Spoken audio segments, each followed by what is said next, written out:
ഇന്നലെയാണ് ശേഷാദ്രിനാഥനെ തെരഞ്ഞെടുപ്പ് കമ്മീഷണറായി നിയമിച്ചുകൊണ്ടുള്ള തീരുമാനത്തിന് ഗവർണറുടെ അനുമതി കിട്ടിയത്. അത് മുഖ്യമന്ത്രിയുടെ വളരെ പ്രധാനപ്പെട്ട ഒരു തീരുമാനമായി മാറുന്നു. പാർട്ടിയിലും മുന്നണിയിലുമൊക്കെ ഒരു വിഭാഗത്തിന്റെ വലിയ എതിർപ്പ്, ലീഗിന്റെ പോലും എതിർപ്പ് മറികടന്നുകൊണ്ടാണ് ശേഷാദ്രിനാഥനെ തെരഞ്ഞെടുപ്പ് കമ്മീഷണറായി നിയമിച്ച തീരുമാനത്തിലേക്ക് പാർട്ടി എത്തിയത്, മുഖ്യമന്ത്രി എത്തിയത്. ഇതിൽ ഭിന്നത മറനീക്കുന്നു എന്നുള്ള പ്രധാനപ്പെട്ട വിവരമാണ് നൽകാനുള്ളത്. പാർട്ടി നേതൃത്വവുമായി കൂടിയാലോചന നടത്താതെയാണ് മുഖ്യമന്ത്രിയുടെ തീരുമാനം എന്നാണ് ഒരു വിഭാഗത്തിന്റെ വാദം. RSS പശ്ചാത്തലമുള്ള ആൾ കൂടിയാണ് ശേഷാദ്രിനാഥൻ. ഇദ്ദേഹം തെരഞ്ഞെടുപ്പ് കമ്മീഷണറെ നിയമിച്ചത് മണ്ഡല പുനർനിർണയത്തിലടക്കം BJPക്ക് ഗുണം ചെയ്യുമെന്നാണ് പാർട്ടിക്കുള്ളിൽ നിന്നുള്ള ഒരു വിമർശനം. വിഷയത്തിൽ LDFും പ്രതിഷേധം ശക്തമാക്കുന്ന ഒരു പശ്ചാത്തലം കൂടിയുണ്ട്. അത് വളരെ പ്രധാനപ്പെട്ട ഒരു വിവരമാണ്. നമുക്കറിയാം 2029 ഒരു പക്ഷേ നിയമസഭാ തെരഞ്ഞെടുപ്പും ലോക്സഭാ തെരഞ്ഞെടുപ്പും ഒരുമിച്ച് നടത്താനുള്ള നീക്കത്തിലാണ് കേന്ദ്ര സർക്കാർ ഉള്ളത്. അതിന് 3 വർഷം മാത്രമാണ് അവശേഷിക്കുന്നത്. ഒരു പക്ഷേ അങ്ങനെ കേന്ദ്രത്തിൻ്റെ നീക്കം ഫലിച്ചാൽ 3 വർഷം മാത്രം കാലാവധിയുള്ള ഒരു സർക്കാരായി VD സതീശൻ സർക്കാർ മാറുന്ന ഒരു സാഹചര്യം വിവിധ സംസ്ഥാനങ്ങളിൽ ആ പശ്ചാത്തലമുണ്ട്. അങ്ങനെ വന്നാൽ ഇത്തരത്തിലുള്ള ചില ആനുകൂല്യങ്ങൾ BJPക്ക് ഭരിക്കുന്ന പാർട്ടിക്ക് ലഭിക്കുമെന്നുള്ള ആക്ഷേപമാണ് PM നിയാസ് അടക്കമുള്ള കോൺഗ്രസ് നേതാക്കൾ മുന്നോട്ട് വെച്ചത്. നിയാസാണ് ഈ വിഷയത്തിൽ മുഖ്യമന്ത്രിയെ കാണുകയും സംസാരിക്കുകയും ചെയ്തത്. പരസ്യമായി ഇന്നലെ ന്യൂസ് 18ന്റെ പ്രൈം ഡിബേറ്റിലും പരസ്യമായി നിയാസ് പ്രതികരിച്ച ഒരു പശ്ചാത്തലം കൂടി ഉണ്ടായിരുന്നു. നമുക്കത് നോക്കാം. PM നിയാസിനെതിരെ ജനറൽ സെക്രട്ടറി KC അബു രംഗത്ത് വന്നത് ഇന്നലെയാണ്. തെരഞ്ഞെടുപ്പ് കമ്മീഷണറായി കോൺഗ്രസ് മണ്ഡലം പ്രസിഡന്റ് നിയമിക്കാൻ കഴിയില്ല എന്നാണ് KC അബു പറഞ്ഞത്. നിയാസ് ഉയർത്തിയത് അനാവശ്യമായ വിവാദമാണെന്നും അബു പറഞ്ഞത് പ്രധാനപ്പെട്ട ഒരു പശ്ചാത്തലം ആണ്.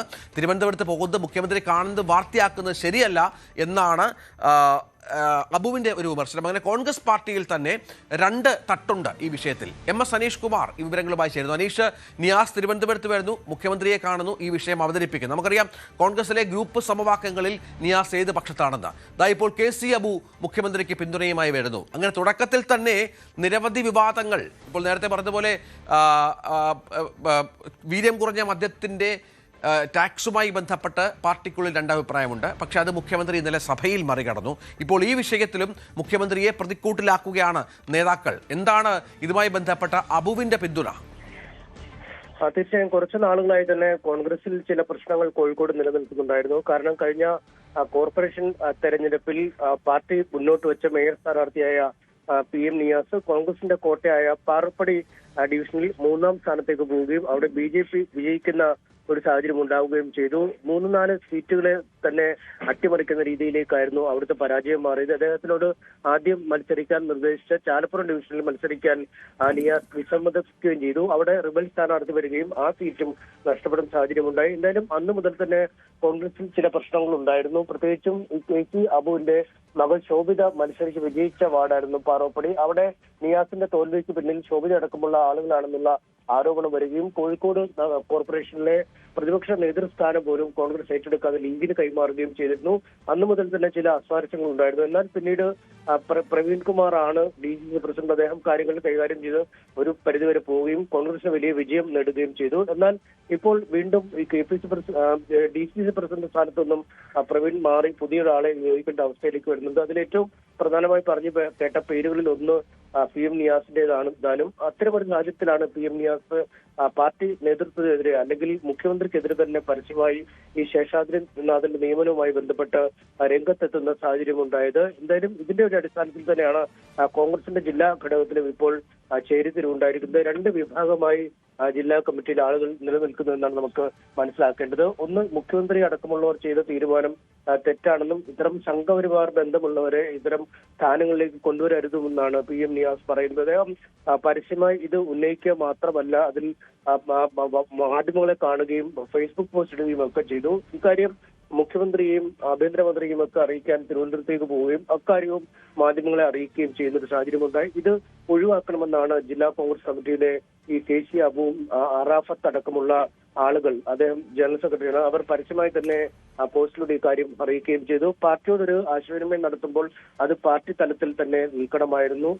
നിയാസ് ചാലപ്പുറത്ത് നിൽക്കാൻ വിസമ്മതിച്ച കാരണമാണ് ആ സീറ്റ് നഷ്ടപ്പെടുകയും പിന്നീട് പാറോപ്പടിയിലും പരാജയപ്പെടുന്ന ഒരു സാഹചര്യം ഉണ്ടായത്. അദ്ദേഹത്തിന് കൊടിവെച്ച മേയറുടെ കാറിൽ സഞ്ചരിക്കാനുള്ള അവസരമുണ്ടായിരുന്നു. പക്ഷെ അത് നഷ്ടപ്പെടുത്തുകയാണ് ചെയ്തത്. ഒപ്പം തന്നെക്കാൾ ജൂനിയറായ പല ആളുകളും വലിയ പദവികളിലേക്ക് അല്ലെങ്കിൽ MLA-മാരൊക്കെ മാറുമ്പോൾ അത് ലഭിക്കാത്തതിന്റെ ഒരു ഇച്ഛാഭംഗം ഒരുപക്ഷെ നിയാസിനുണ്ടാവാം. അത് കാര്യമില്ല എന്നടക്കമുള്ള കാര്യങ്ങൾ പറയുകയും എന്നാലും കോഴിക്കോട്ടെ ആ തർക്കം, പ്രാദേശികമായ ആ തർക്കം സംസ്ഥാന തലത്തിൽ തന്നെ ഇപ്പോൾ ചർച്ചയാവുകയാണ്. ഡാന്, ഇപ്പോൾ നിയാസ് ഉയർത്തിയ പ്രശ്നങ്ങൾ മാത്രമല്ല, കോൺഗ്രസിലെ മറ്റ് നിരവധി ആളുകൾക്ക് ഈ വിഷയത്തിൽ മുഖ്യമന്ത്രിയുടെ എതിർപ്പുണ്ട് എന്ന് വേണം മനസ്സിലാക്കാൻ. ലീഗിന് ഈ വിഷയത്തിൽ എതിരഭിപ്രായമുണ്ട്. പക്ഷേ പല കാര്യങ്ങളിലും എടുക്കുന്ന നിലപാട് പോലെ, ഇപ്പോൾ ഇന്നലെ നിയമസഭയിൽ വന്ന ധനബില്ലടക്കം അത്തരം നിലപാട് പോലെ തന്നെ മുന്നണിയുടെയും പാർട്ടിയുടെയും എതിർപ്പ് മറികടന്ന്, അല്ലെങ്കിൽ ആ തരത്തിൽ അതിനെ കൈകാര്യം ചെയ്യാനുള്ള വഴക്കം കൂടി സതീശൻ സ്വന്തമാക്കിയിട്ടുണ്ട്. ശേഷാദ്രിനാഥ നിയമനത്തിലും സമാനമായ ഒരു മെയ്വഴക്കം സതീശൻ കാണിച്ചു എന്ന് വേണം കരുതാൻ.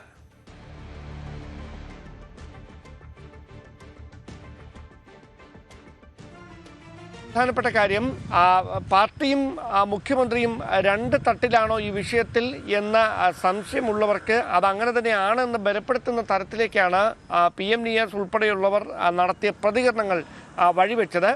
അവിടെ പ്രധാനപ്പെട്ട ഒരു കാര്യം, ഇപ്പോൾ KC അബു മാത്രമാണ് മുഖ്യമന്ത്രിയെ പരസ്യമായി പിന്തുണയ്ക്കുന്ന ഒരു നിലപാടുമായി കോൺഗ്രസിൽ നിന്ന് പ്രധാനമായി രംഗത്തെത്തിയിരിക്കുന്നതെന്നാണ്. മന്ത്രിസഭയിൽ KM ഷാജി അദ്ദേഹത്തിന് അനുകൂലമായി കഴിഞ്ഞ ദിവസം, അതായത് കഴിവും യോഗ്യതയും അല്ലെങ്കിൽ അനുഭവ പരിചയവുമാണ് മാനദണ്ഡമാക്കിയത് എന്ന് KM ഷാജി മുഖ്യമന്ത്രിക്ക് പിന്തുണയുമായി രംഗത്തെത്തുന്ന സാഹചര്യമുണ്ടായിരുന്നു. പക്ഷേ അവിടെ നിന്ന് അങ്ങോട്ട് മാറി ഇത് കൃത്യമായി, അതായത് കോൺഗ്രസിൻ്റെ ദേശീയ നേതൃത്വം ഹൈക്കമാൻഡ് പ്രതിനിധിയായ ദീപദാസ് മുൻഷി വിഷയത്തിൽ ഇടപെടുന്നു. അതിനുശേഷം മുഖ്യമന്ത്രിയെയും ആഭ്യന്തരമന്ത്രിയും ഒക്കെ ഇതേ കാര്യങ്ങൾ തന്നെ, ഇതിൻ്റെ ഗൗരവം എന്താണെന്ന് ബോധ്യപ്പെടുത്താൻ PM നിയാസ് ശ്രമിച്ചു എന്നാണ് അദ്ദേഹം തന്നെ കഴിഞ്ഞ ദിവസം മാധ്യമങ്ങളോട് വ്യക്തമാക്കിയത്. അങ്ങനെ ദേശീയ നേതൃത്വം അടക്കം ഇടപെട്ട് പാർട്ടി നേതൃത്വവുമായി കൂടിയാലോചിച്ച് മാത്രമേ ഇങ്ങനെയൊരു തീരുമാനത്തിലേക്ക് കടക്കാവൂ എന്ന കൃത്യമായ നിർദ്ദേശം നൽകിയ ഒരു കാര്യത്തിൽ, അത്തരമൊരു അഭിപ്രായം പങ്കുവെച്ച കാര്യത്തിൽ തിരക്കിട്ട് ആ തീരുമാനം എടുത്തതിന് പിന്നിൽ, അല്ലെങ്കിൽ അത് ഗവർണറുടെ ഓഫീസിൽ നിന്ന്, ലോക് ഭവനിൽ നിന്ന് അത് ആ ഫയലിൽ ഒപ്പുവെക്കുന്ന സാഹചര്യത്തിലേക്ക് കാര്യങ്ങൾ എത്തിയത് പാർട്ടിയും VDയും രണ്ട് ദിശയിലാണോ സഞ്ചരിക്കുന്നത് ഈ ഒരു വിഷയത്തിൽ എന്ന ഒരു ചർച്ചയ്ക്ക് തുടക്കം കുറിച്ചിരിക്കുകയാണ്. അവിടെ മുഖ്യമന്ത്രിയെ അനുകൂലിച്ചുകൊണ്ട് ഒരു വിഭാഗം രംഗത്തെത്തുന്നു, മറുവിഭാഗം പാർട്ടി നേതൃത്വവുമായി കൂടിയാലോചന നടത്താതെയാണ് അദ്ദേഹം ഈ ഒരു തീരുമാനവുമായി മുമ്പോട്ട് പോയത്.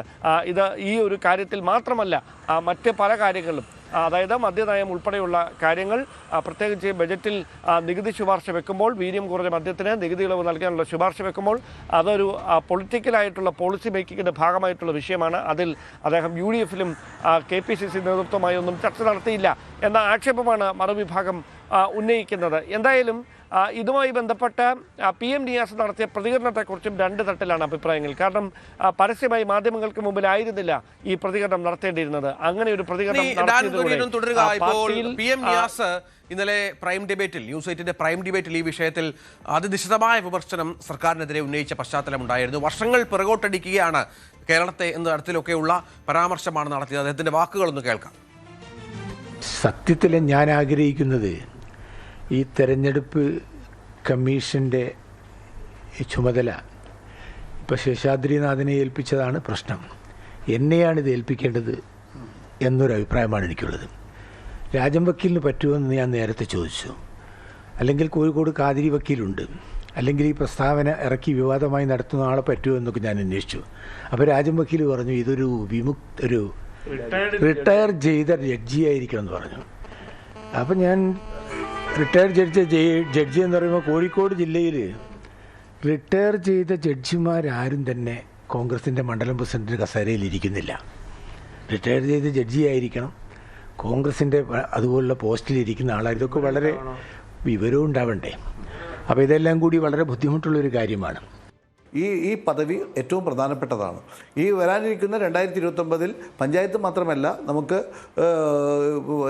20 ലോകസഭ 30 അതുപോലെ 140 അസംബ്ലി 210 ആവുമെന്നത് ഏറെക്കുറെ നമുക്ക് എല്ലാവർക്കും ബോധ്യമുള്ള കാര്യമാണ്. അങ്ങനെ ആകുമ്പോൾ അതിൻ്റെ ഡീലിമിറ്റേഷൻ കമ്മീഷനായി ഈ സംസ്ഥാന സർക്കാരിൽ നിന്ന് ഏക പ്രതിനിധി ഇദ്ദേഹം മാത്രമാണ് ഉണ്ടാവുക. അപ്പോൾ അങ്ങനെ ഉണ്ടാവുന്ന ഒരു വ്യക്തി, അദ്ദേഹം ഒരു ഭാഗത്ത് CPM-ൻ്റെ ആളുകളായി കാലങ്ങളായി പ്രവർത്തിച്ച ഒരു വ്യക്തി, പിന്നീട് മാനസാന്തരപ്പെട്ട് അദ്ദേഹം സമൂഹ മാധ്യമങ്ങളിലൂടെയുമൊക്കെ പ്രത്യക്ഷപ്പെട്ടിരുന്ന, അല്ലെങ്കിൽ അദ്ദേഹം പിന്നെ നമ്മുടെ ലക്ഷദ്വീപിലൊക്കെ ഉണ്ടായിരുന്ന കാലത്ത് RSSൻ്റെ അവിടെ ഗ്രൂപ്പുകളൊക്കെ വന്നപ്പോൾ അവർക്ക് വേണ്ട എല്ലാ സൗകര്യങ്ങളും സഹായങ്ങളും സ്വീകരണമൊക്കെ കൊടുത്തത് അദ്ദേഹമാണെന്നുള്ളത് എനിക്കൊക്കെ നേരിട്ട് ബോധ്യപ്പെട്ടിട്ടുണ്ട്. അപ്പോൾ അങ്ങനെയുള്ള ഒരു വ്യക്തി തീർച്ചയായും അത്തരത്തിലുള്ള ഈ പോസ്റ്റിൽ വന്നാൽ അത് പാർട്ടിക്ക് ഏറെ വില കൊടുക്കേണ്ടി വരുമെന്ന കാര്യമാണ് ഞാൻ പറഞ്ഞിട്ടുള്ളത്. ഞാനിപ്പോഴും എൻ്റെ വിശ്വാസത്തിൽ, എൻ്റെ ബോധ്യത്തിൽ ഞാൻ നിൽക്കുകയാണ്. എൻ്റെ പാർട്ടി അക്കാര്യത്തിൽ എന്താണ് കണ്ടെത്തിയതെന്ന് എന്നെ ബോധ്യപ്പെടുത്തിയിട്ടില്ല. ഏതായിരുന്നാലും വരാനിരിക്കുന്ന നാളുകളിൽ എനിക്ക് പാർട്ടിയുടെ വേദികളിൽ എനിക്ക് അവസരം കിട്ടിയാൽ തീർച്ചയായും ഇക്കാര്യം ഞാൻ ചോദിക്കുകയും അത് തീർച്ചയായും അന്വേഷിക്കുകയും ചെയ്യും. ഞാൻ KPCC പ്രസിഡന്റിനാണ് കത്ത് കൊടുത്തിട്ടുള്ളത്. അതിൻ്റെ കോപ്പി മാത്രമാണ് ഞാൻ മുഖ്യമന്ത്രിക്കും അതുപോലെ ആഭ്യന്തരമന്ത്രിക്കും ഒക്കെ കൊടുത്തിട്ടുള്ളത്. എൻ്റെ KPCC പ്രസിഡന്റ് ഞാൻ ചോദിച്ചു, ഞാൻ നേരിട്ട് മുഖ്യമന്ത്രിയെ കാണേണ്ടതുണ്ടോ? അദ്ദേഹം പറഞ്ഞില്ല, ഞാൻ ഈ കാര്യങ്ങളെല്ലാം വളരെ വിശദമായി മുഖ്യമന്ത്രിയോട് ഞാൻ പറഞ്ഞോളാം. ഇപ്പോൾ നിയമസഭ നടക്കുന്നതുകൊണ്ട് അദ്ദേഹത്തെ കാണാൻ ചിലപ്പോൾ ഒരു വിഷയം ബുദ്ധിമുട്ടുണ്ടായിരിക്കാം. അതുകൊണ്ട് ഞാനത് ആ കാര്യങ്ങൾ അദ്ദേഹത്തെ ബോധ്യപ്പെടുത്തിക്കൊള്ളാം എന്നാണ് അദ്ദേഹം എന്നോട് ഇന്നും അദ്ദേഹം പറഞ്ഞത്. ഇന്നലെയും അങ്ങനെയാണ് പറഞ്ഞിട്ടുള്ളത്. അതുകൊണ്ടാണ് ഞാൻ മുഖ്യമന്ത്രിയെ കാണാൻ സമയം കിട്ടാത്തതുകൊണ്ടും അദ്ദേഹം സമയം അനുവദിക്കാത്തത് കൊണ്ടും എനിക്ക് കാണാൻ കഴിയാതിരുന്നത്. ഞാൻ AICCക്ക് കത്തയച്ചേ ഉള്ളൂ. മറ്റു കാര്യങ്ങളെക്കുറിച്ച് എനിക്ക് അറിഞ്ഞുകൂടാ, അവരിടപെട്ടോ എന്ന് എനിക്ക് അറിഞ്ഞുകൂടാ. ഇതാണ് ആദ്യം സംസാരിച്ചത് KC അബു ആണ്. അബു നിയാസിനെതിരെ ശക്തമായ ഭാഷയിൽ വിമർശനം ഉന്നയിച്ചു. നിയാസ് ഇന്നലെ News 18 പ്രൈം ഡിബേറ്റിലാണ് KPCCക്കും AICCക്കും കത്ത് നൽകിയ കാര്യം വിശദാംശങ്ങൾ പങ്കുവച്ചത്. അനീഷ് തുടരുകയാണ്. അനീഷ്, ഈ അവിടുത്തെ DCC അധ്യക്ഷ സ്ഥാനവുമായി ബന്ധപ്പെട്ട തർക്കത്തിൻ്റെ കാര്യം അനീഷ് പറഞ്ഞു. ഒരുപക്ഷെ ഈ വിഷയത്തെ ഈ തരത്തിൽ കൊണ്ടുവന്നതിൽ ആ തർക്കവും നേതാക്കൾക്കിടയിൽ തമ്മിലുള്ള തർക്കവും പ്രധാനപ്പെട്ട ഒന്നാണ് എന്ന് വേണം കരുതാൻ. അതോ നിയാസിന് പിന്നിൽ കോൺഗ്രസിലെ മറ്റൊരു വിഭാഗമുണ്ട് എന്നും ധരിക്കാമോ?